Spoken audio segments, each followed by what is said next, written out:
is part one of a two-part video series about using jetpacks more efficiently.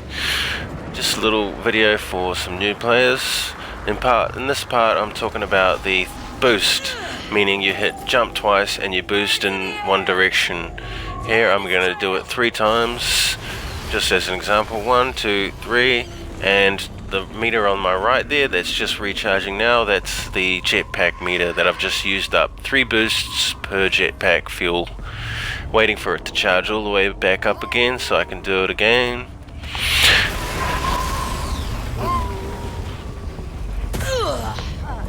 And there it is, quite simple.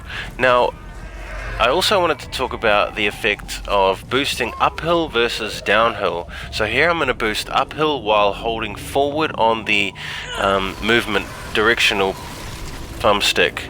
Now you can see what distance I cleared right there, holding forward. Now I'm going to do it downhill to show you which one's more efficient, how much more distance you can clear going downhill versus uphill. So 3 boosts, holding forward the whole time. Now you compare my landing location right there with my starting location when I went uphill. The distance is about 10 meters. It's not much, but if you're wanting to make the top grade in this game, every little bit counts.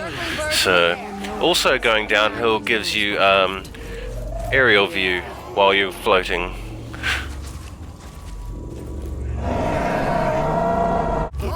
In this video I'm going to talk about using your boost to travel across flat surfaces when you know that you have a large gap to clear after you've finished doing that. So I've boosted all the way across here, got here very fast, but hey, guess what, I'm out of jetpack and I have to wait for it to recharge before I can cross this gap here. So I let it charge up and now I boost across the gap again using my jetpack boosts very liberally. Get to this point here and it took me 30 seconds total, including the waiting time.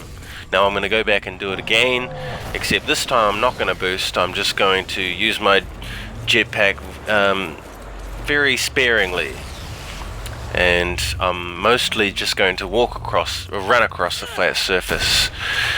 This is just to give you a comparison of what you should do when you know you've got a large gap coming up that you're going to need jetpack for. So here it is, starting location. The last time I did this took me 30 seconds. Now I'm going to do it running across the surface without using the boost. So here I just feather the jetpack just enough to get me to across that little gap there. I let my jetpack charge up. I can afford a little boost here. I do that. And I feather myself across the gap, and no waiting time because I have full jetpack. I feather across this little bit, and jetpack's full, and I can afford to blow it there. So look, that took me 30 seconds as well. In this section I want you to pay attention to how much momentum you need to reverse when you're falling if you want to try and scale a wall.